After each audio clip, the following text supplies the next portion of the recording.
But where are you really from? A podcast about the Asian American struggle.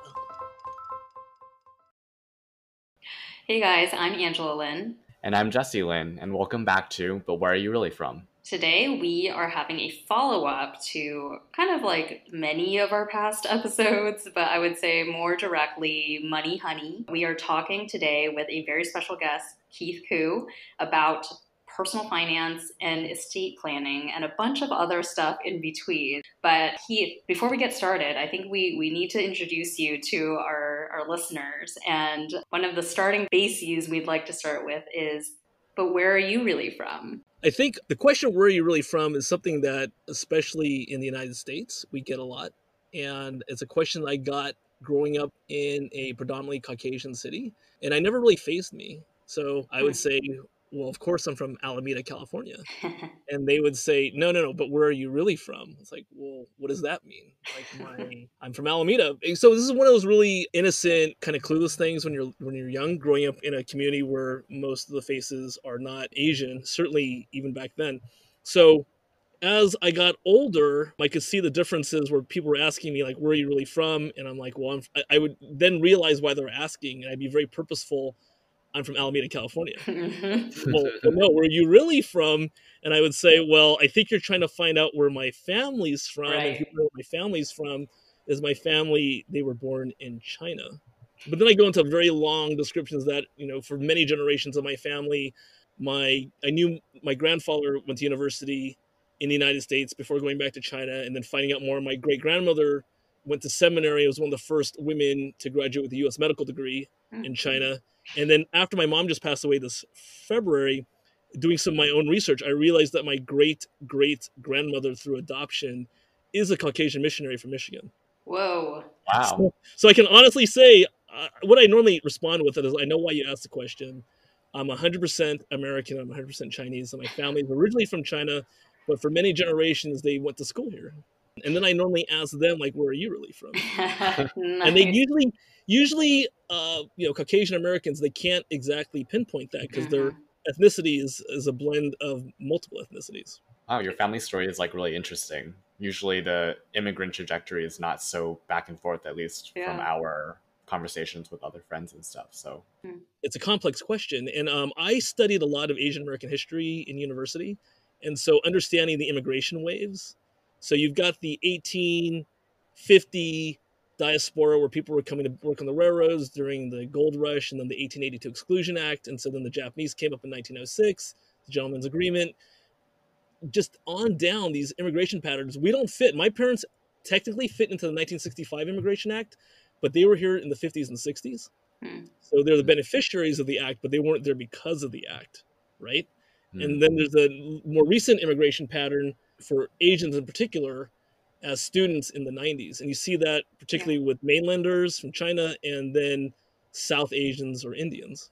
Well, you are a man of many, many passions and works and things that you're involved in. So why don't you give the listeners a little bit of an overview of your background? What do? You do stuff officially, but you have a lot of side things that you do. You're involved in the community. Give us a little overview. Well, thanks. I do a lot of things. I think that the biggest thing is I lived an entirely corporate life. Got out of university, got into a big company, got into another big company and another big company and another big company, and made it to a corporate executive when I decided I finally wanted to follow my passion and start a consulting firm. So the consulting firm Guardian Insight Group does exactly what I've done in corporate, but now I do it for myself and I have clients.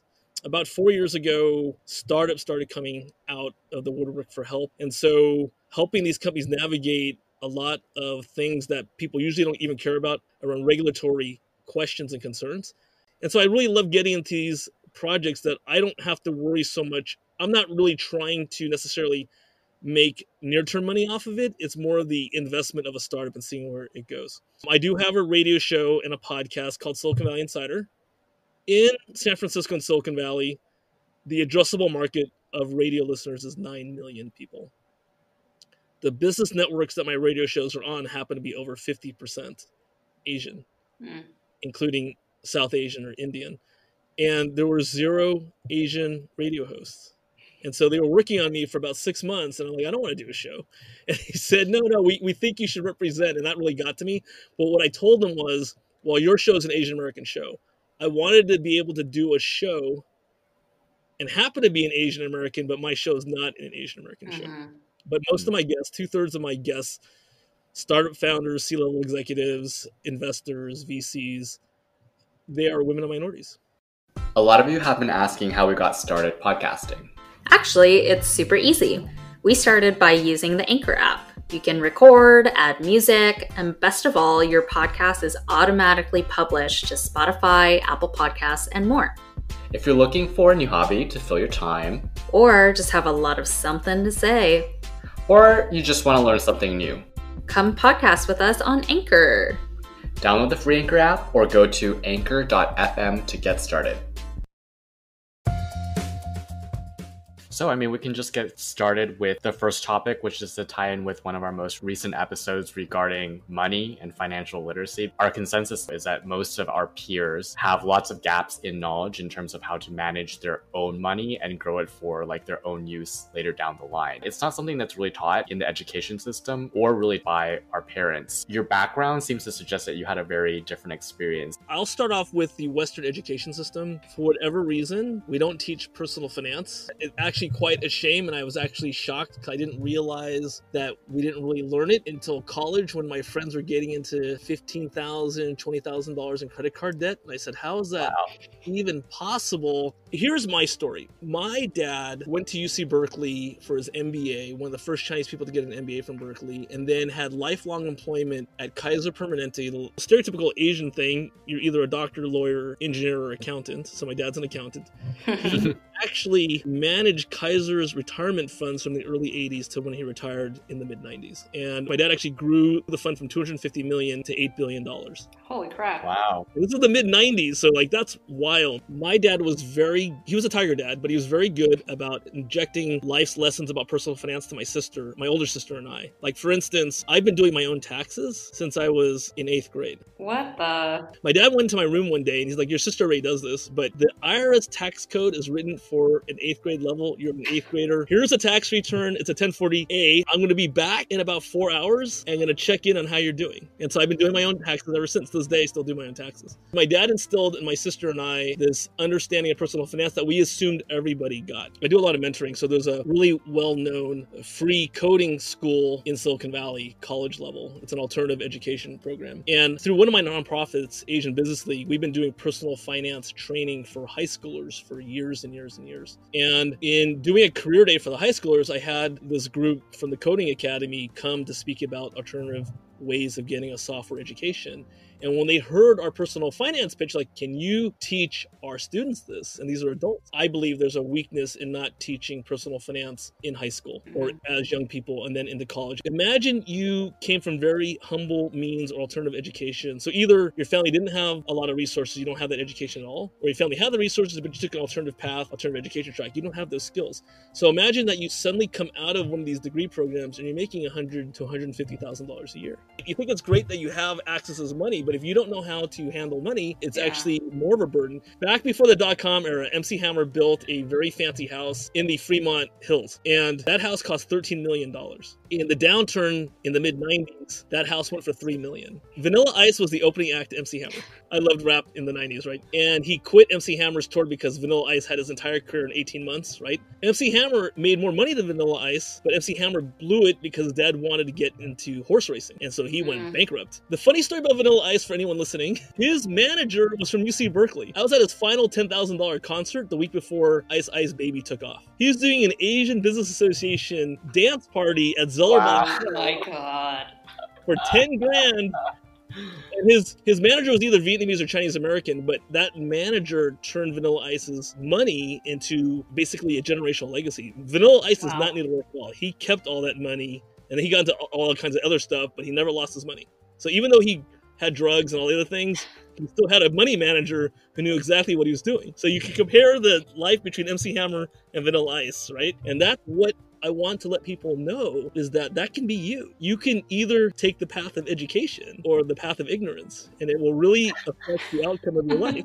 to that point, since you do these training programs and you're like teaching the youth about this, I'm curious, in your mind, like what are those key, most important building blocks that a lot of people are missing right now? Well, I think even before we get into what people need to sign up and learn, I think it's a mindset. And I think it's really difficult in the current climate we're living in. And there's a lot of people out of work and there's a lot of people that are living off government support. That the very first thing, and I think that this would be in any community, is to have a plan to live within your means. I think Western culture especially gives you the thought that debt is good. I think oftentimes when we talk about Asians in particular, education is highly valued if you have access to education. We're going to do everything we can to get our children through the best education they can possibly afford. So the shifting conversation that says, hey, I might encourage my kid to go to junior college, but if they got into Berkeley or Harvard or Stanford, they're going. Whether people express it or not, especially in the Asian culture, there is a payback that's in someone's back of their mind. It might not be payback in terms of directly into the family, but whether this investment in my child is going to actually equate to what they come out with. Back to the concept of live within your means. Whether you're a 10-year-old, an 18-year-old, post-college, always have that in the back of your mind that you need to live within your means. And then if you're going to use debt wisely. There's a reason why when you are a freshman, they're going to offer you credit cards at the university if they still do that. But that once you start your career and you didn't have a credit card, it's almost impossible to get, right? There's a reason for that. They want to get you while you're young. While you're young, you still might be attached to your parents. You can't do that much damage, but you get used to having that access to credit. When you become a quote unquote working adult, everything changes. So that would be like my first advice. Piggybacking off of that from your trainings with younger people, what do you think are like the most common financial mistakes that people make? Well, I think it goes back to the mindset of instant gratification. We live in a digital world where I can get something off of Amazon and it might be delivered today. I think the thought of like, I can always just buy it now. I don't have to worry about it till it's later. And I think that debt can be crushing. The mindset shift is different. When I speak to a very young person, like still in high school, you can kind of help them see the value. You can do things like, even to your child, it's like, I can give you one M&M now, or I can give you 3 M&Ms a half an hour from now. Initially, most times I would say the child's going to want that M&M right now. But when they realize they get more by waiting, you would hope that they would start to alter the behavior and have delayed gratification. So there's a lot of discussion around like, do you really need that? Is that going to really help? Some of the high schoolers I work with, they already do like their own clothing resale, which I didn't know was a thing. Like sneakers and stuff. Yeah, they figured out that in order for them to stay current and fashionable, they will resell their clothing to somebody else who's before the fashion's over, and that will give them money to continue to expand and buy their new wardrobe. So I think those are pretty easy concepts to get a hold of when you're young. One of the things, back to the example I was giving in my Intuit days, this is like still struggling post-2008 financial crisis. They didn't seem to have financial goals. So for me, it was very typical, like get a job and then save up for a house and then buy a house. I have folks that say, I want to save for travel. I want to go to Europe. I want to go to Asia. I know that too right now is on hold because of COVID-19, but have a financial goal in mind. And it could be retirement. I want to be able to retire at a certain age. I don't want to work till I'm 70 or whatever. Having that mindset, then you can put a plan together of how you're going to get there. I think the biggest thing I see is when people first start out, they don't have a plan. And I can admit, my first plan when I graduated from college was I was willing to blow like my first year on a car. I had that on my mind. Like, I'm willing to spend up to my first year's salary oh my on a car. gosh. That's fair, I think, because you have a goal, you want something personally, and you're saving towards it, which I think for maybe a lot of our listeners, the goal setting is hard because people think that you have to save for something that's like responsible or like has to bring you value in the future. And that's not always the case. Like you can be saving for things like vacation, as you mentioned, or a car. At least from my perspective, it's not necessarily that you always have to be saving for something that has like future financial gains. Yes. And then also, if you're going to spend money on things that you enjoy. I remember the guy's name on top of my head, one of the like financial gurus. He said that normally I'm very, very cheap. But when it came to outfitting my house for home theater, I spent a lot of money because I spent all my time there. So it was a worthwhile investment. That's funny. Do you have like an opinion or perspective on how people should be managing their finances now, especially people who might be like out of work or having a really hard time finding an income stream because of the pandemic? I think my biggest advice would be, one, don't get down on yourself. This is we hope, a once in a lifetime economic event, and that getting through the event in the near term might seem daunting, but getting past it, people generally come out stronger. I think also that people get tied to what they're used to. I'm not saying you should move, but there are different living situations. So I think people get really fed up about, hey, I'm in Silicon Valley or New York, right? Or these high expense locations, Washington, Seattle. There are alternatives to being where you're at, but it will cause other considerations like, can I live in another city? Can I live in another state? If you think about where you could live and what you could do, especially with remote work, hey, Facebook just announced that they're going to hire 50% outside of California and 50% remote. So that opens up a lot more possibilities. So that would be the advice, is don't get stuck. My show, I have a segment after every show called The Pivot, and it could be a transformation of a company. It could be a transformation of an individual, their story. I worry about Asians in general, especially those that have tiger parents. Life was very prescriptive. And when you don't have that happen anymore, what do you do next? I think the biggest transition I would just talk about in general between East meets West. I help a lot of career-minded folks in East meets West or West meets East. And there's two parallel paths. The traditional East meets West, if you go back to how a company in China operates, it's really hard to get in a university, the top university. You get out as a cohort, 10 to 20 people in a working group, and you work for a supervisor. And every few years, as your supervisors rise up the ladder, they pick the few people to be their backfill replacements. And that happens all the way up to you reach the top. And so people tend to really just wait in, I'll call it a corner, like my father. They do a job, they do a great job, but they wait for that promotion. They wait for that promotion. The Western mindset of leadership, good or bad, is we call it the shooting star mentality. It's a personality-driven culture. You might be a really talented executive with no charisma, or you might be a really charismatic executive with no content.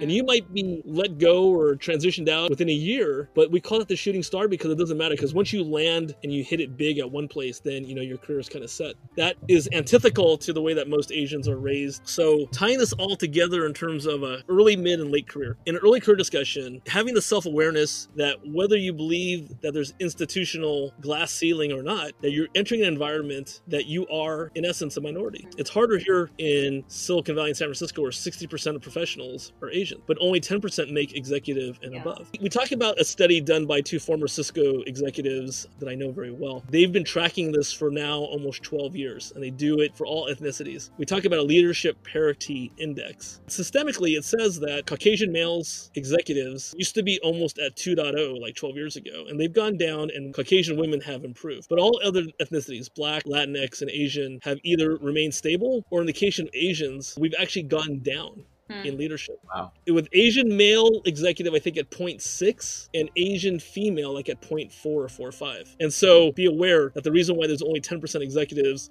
to a 60% population of workers, it has a lot to do with, I believe, with cultural upbringing and the way we're trained. You will get very discouraged if you're going to wait around. I think that's the biggest difference when I think about what my dad wanted for me and what I did. I was definitely more of the take control and be active in my career. And so for me, it was when the opportunity arose and I felt that I had enough job content to take the role, I took the calculated risk and I stepped into it. And that's a very different mindset than most Asian Americans.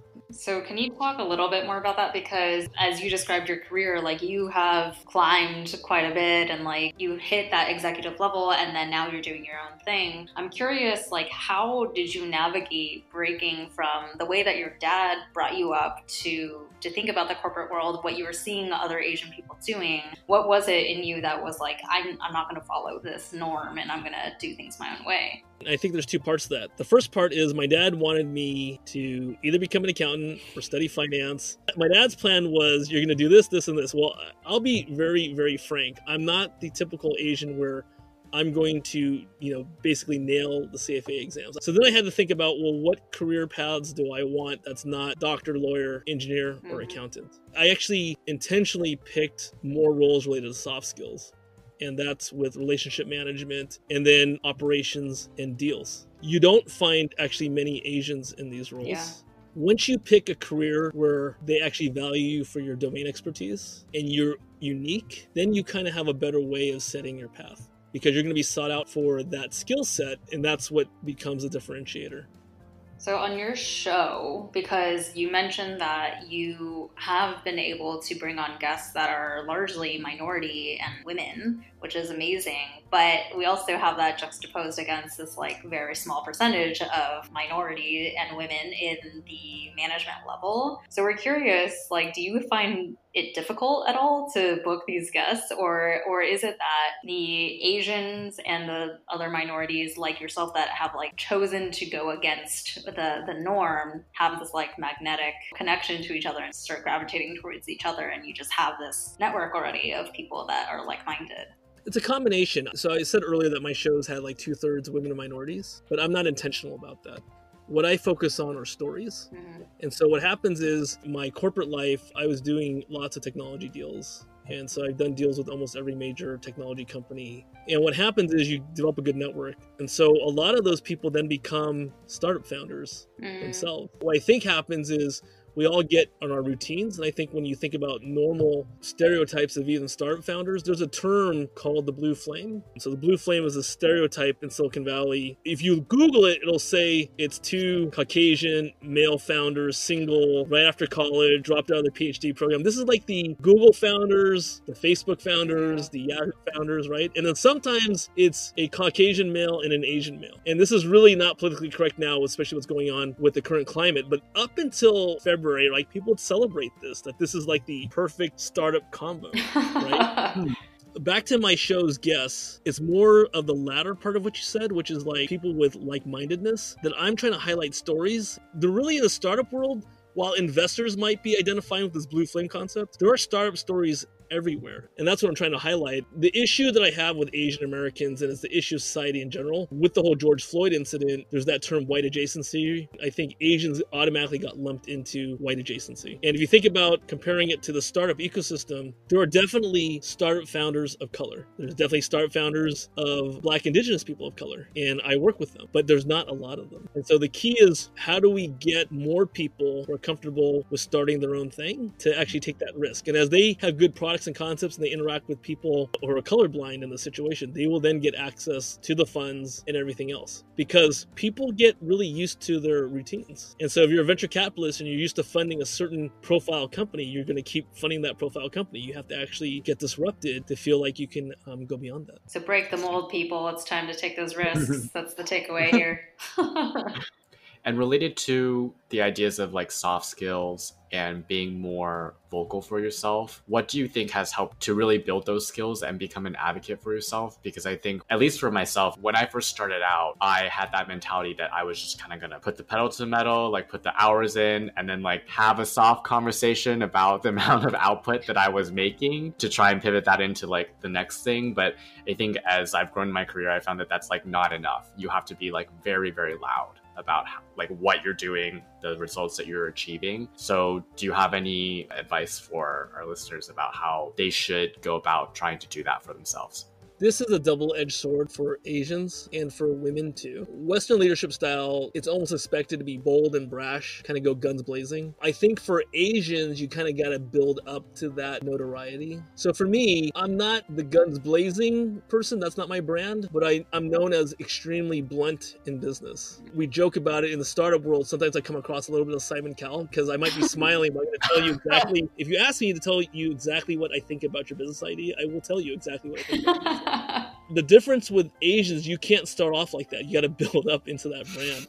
And so I'm going to switch it around. I don't think it's so much what the soft skills is. I think it's how are you going to develop your persona and your influence? And what are you going to be known as? Through our nonprofits, we did 3 nonprofits: Asian Business League, Asian Leadership Alliance, which is a collection of Asian employee resource groups from companies, and NAP San Francisco. We had a personal branding event with Karen King. She was talking about personal branding. So along these lines of soft skills, it's develop your consistent brand and what you want to be known for. And through that, develop your strategy and how you're going to get promoted. Keith, I think you're my spirit animal, because a lot of what you said is definitely echoes the way that I've kind of built up my own persona at work. Personal branding is a fascinating topic. My last job, I was in a position where I didn't directly manage people, but because I worked in consulting as well. So I did projects where I was informally managing groups. A lot of those folks were younger, this is their first job out of college. They don't really know how to navigate the corporate world. And what I found was that they don't often think about the concept of personal branding and what reputation they're trying to build in order to influence or direct their career path a certain way. And that's understandable given that it's their first job. But it's just like very interesting because a lot of the conversations I would have with them is they would see the way that I carry myself and the way that I was able to influence like my managers, for example. And they're like, how do I get to that kind of level? Because they haven't thought through like, what do I need to do to craft that for myself? Yeah, I think you're usually brought up in a structure, my own family included, where you don't question authority. You can't question decisions that are being made, and you don't have a voice.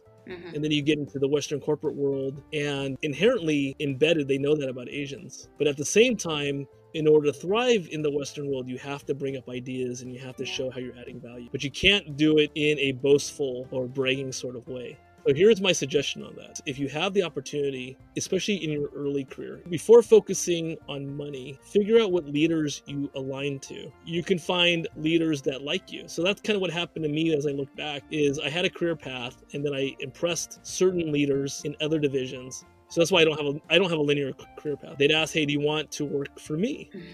And so I learned way more from the people that wanted me to come over and took me under their wing. And that was probably worth more than any near-term financial opportunity. So I think our conversation has naturally flowed in a bit of a like chronological sense of your path along life. Now we're going to transition into a further phase in life, which is another area that you have like some passion for helping people with, which is estate planning, right? This is also something that you've been mentoring and coaching some folks about. The closer reality for us to think about is our parents, right? Because they're older, and thinking about the eventual time that we have to say goodbye, which is very sad. But we need your advice. My dad literally will not write a will. Like, he's just going to verbally tell me all the things, and I'm going to have to remember all of them somehow. So, like, we want to hear more about what you do there and how you would advise us to approach our parents with being a little bit more strategic with how they're thinking about this topic.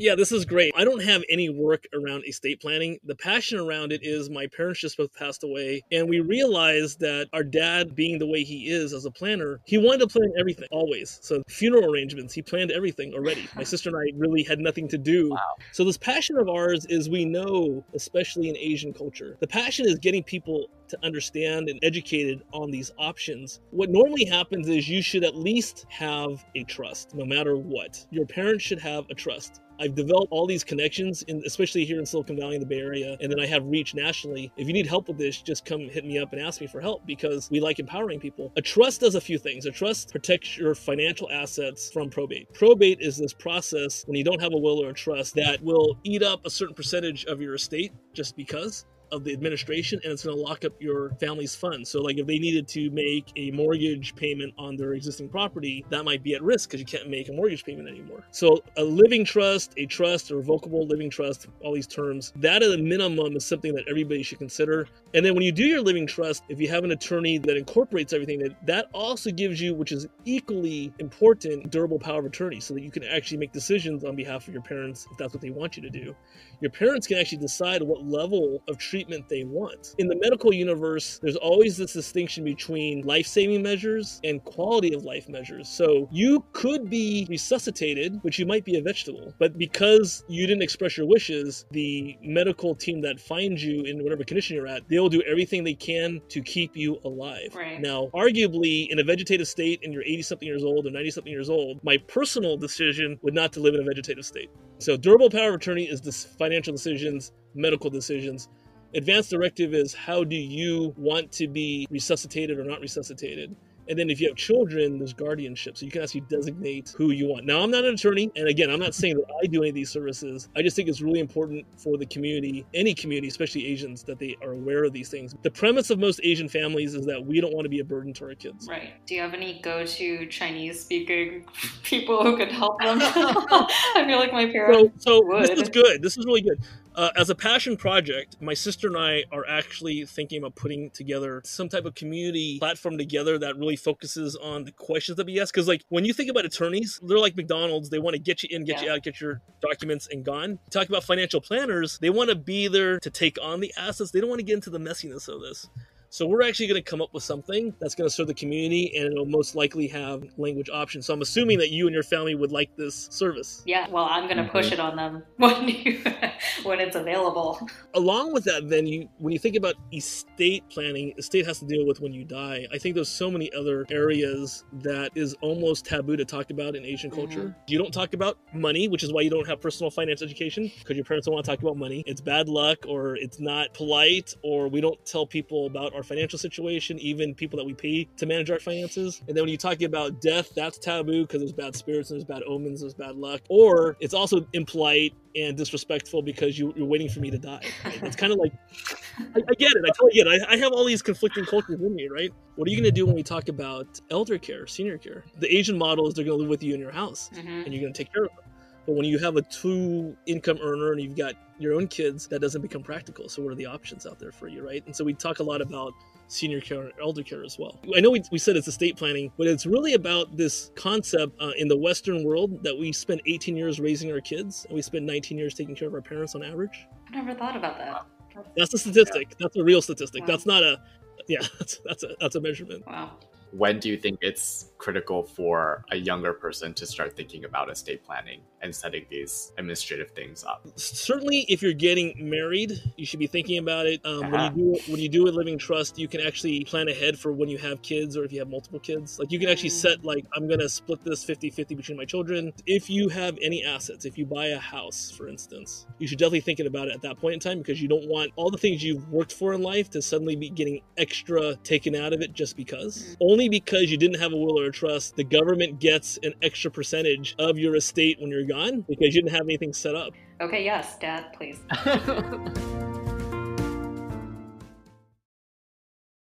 First of all, thank you. This has been amazing. I think since you've heard some of our other episodes, I think this is maybe the most informative episode we've ever had. So thank you very much for joining us. We forgot to mention that the way that Keith and us got connected is that we are all part of this Asian podcast network. So shout out to Jerry for bringing us all together. To close out, we are now moving into our fortune cookie closing section because we like to end on a sweet treat with something fun and share with people our biggest flops that we've had with working on our podcast. So one time we had a guest on and we talked for like an hour and a half. It was a really wonderful conversation and we had her drop off before we stopped the recording. And we only found out after that happened that deleted her entire recording from our hour and a half. And we were able to recover it. There was a huge panic. But that for sure is our biggest flop because we had a mild heart attack thinking about the time and energy lost. I see. So I'm a little bit spoiled because I have a radio show and my radio show results in a podcast. My radio show is recorded. And so I have a professional sound engineer that fixes everything. Ugh. So I would say that my normal flops would be where I mistrack when the guest is going to air, kind of like what I was doing earlier in your show. And so I lose track of when the show is going to air, and it's not usually in sequential order. So I might mix up like who's up next, so I've done stuff like that where I'm like, oh, my next show will be so-and-so, and it's not so-and-so because of that. So that's most often what I screw up. Thank you so much for joining us. Where can people find you? The easiest way to get a hold of me is just email me at keith@svin.biz. My radio show is Silicon Valley Insider. You can subscribe to it on any major podcast platform. You can also go to svin.biz to find out more about me. And it's been great to be here. So I thank you, Angela and Jesse, and I hope we get to do it again sometime. Looking forward to it. Awesome. Thank you. Thanks, Keith. So if you guys enjoyed this episode, please write us in because as we mentioned, this is a very different type of episode. And I think if you're interested in us bringing on more guests like this, definitely tell us because this is the type of stuff we're trying to work into the way that we're thinking about future topics and future episodes. So email us your feedback at tellus.where-you're-from@gmail.com. The UR is YOURE. And until next time, 再见, bitches.